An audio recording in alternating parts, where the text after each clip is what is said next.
जैसे जैसे वोटिंग का दिन नजदीक आ रहा है, हमारा विश्वास और पुख्ता हो रहा है और मजबूत हो रहा है कि बंगाल का हर एक निवासी जो 15 साल से पीड़ित था, किस तरीके से यहाँ डर और भय की राजनीति लगातार चल रही थी, अत्याचार लगातार बढ़ता जा रहा था, आज वो सभी अपने मन में बहुत, मुझे लगता है, मजबूती के साथ इस निर्णय को कर चुके हैं कि इस बार बंगाल में कमल फूल सरकार बनेगी। और ये जो सवेरा उगेगा 4 तारीख को जब रिजल्ट आएंगे तो वो बंगाल के लिए एक नया सूर्योदय लेकर के आएंगे, जिसमें हर एक के लिए सम्मान होगा और भय मुक्त शासन होगा और विश्वास और विकास की राजनीति होगी। लगातार टीएमसी के मंचों से आरोप लगाए जाते हैं, बीजेपी को खतरा बताया जाता है, क्या कहना चाहिए कि जिस तरह से आरोप बीजेपी पे लगाए जाते हैं? खतरे में तो इतने सालों से बंगाल रहा है।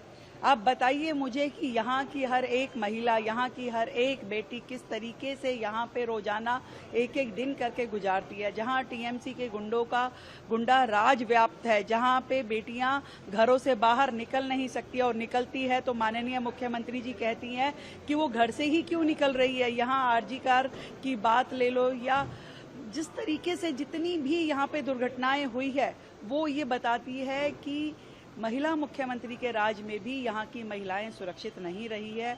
ये बहुत ही अफसोस की बात है। कटमनी का यहाँ पूरे शासन प्रशासन में व्याप्त भ्रष्टाचार है, चाहे रोजगार हो, चाहे नौकरी हो, चाहे कुछ भी काम सरकार से करवाना हो, बिना कट महीने के होता नहीं है। और माफिया जिस तरीके से पूरे के पूरे शासन में व्याप्त हैं, हर जगह माफिया जुड़ा हुआ है, वो भू माफिया हो, वो हर जगह वो कोयले की खादान से लेकर के किसानों के खेत तक हर जगह माफिया व्याप्त है और लोग परेशान हैं।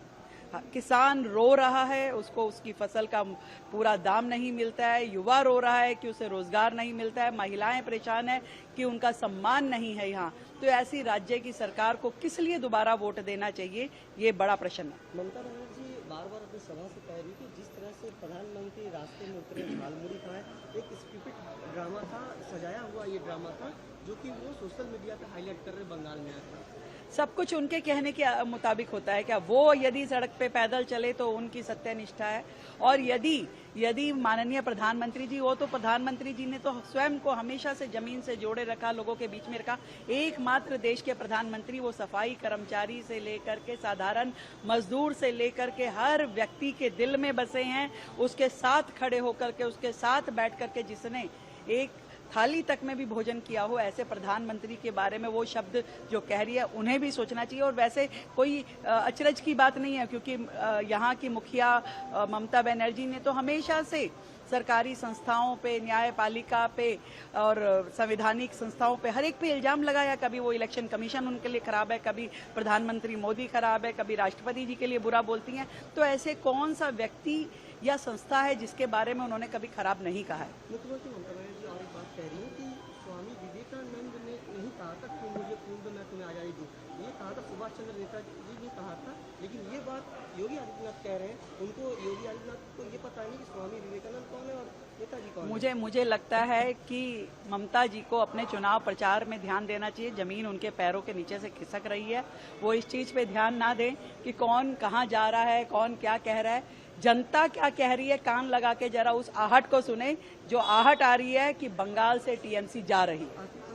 केजरीवाल ने जो अपील की थी कि जज को चेंज करने की, वो सारी हुई। बहुत ही शानदार वक्तव्य के साथ में कल न्यायपालिका ने जो अपना जजमेंट दिया है, हाईकोर्ट ने जो बात कही है, क्योंकि ये व्यक्ति जिसका नाम केजरीवाल है, जो दिल्ली में शराब घोटाले का इतना बड़ा गबन करता है और उसके बाद न्यायपालिका की सत्यनिष्ठा पे प्रश्न चिन्ह लगाता है, जजिस पे आरोप लगाता है, और उनका ये नेचर कि जब कोई जजमेंट उनके अनुकूल आ जाए तो वो अपनी पूरी टीआरपी, अपने पूरे माहौल को गर्म कर देते हैं कि कट्टर ईमानदार हूं मैं और इससे बड़ा न्याय कोई हो नहीं सकता। और जरा सा भी अंदेशा कि मेरे खिलाफ कुछ जजमेंट तो नहीं आने वाला, उसमें आप प्रश्न चिन्ह लगा दें न्यायपालिका में, इस उनके व्यवहार पे ये बहुत बड़ा तमाचा है। और हमें जनता को पूरा विश्वास है न्यायपालिका में, ये जजमेंट बहुत ही बेहतरीन है और ये समझना होगा कि न्यायपालिका पे कोई भी प्रश्न चिन्ह नहीं लगा सकता।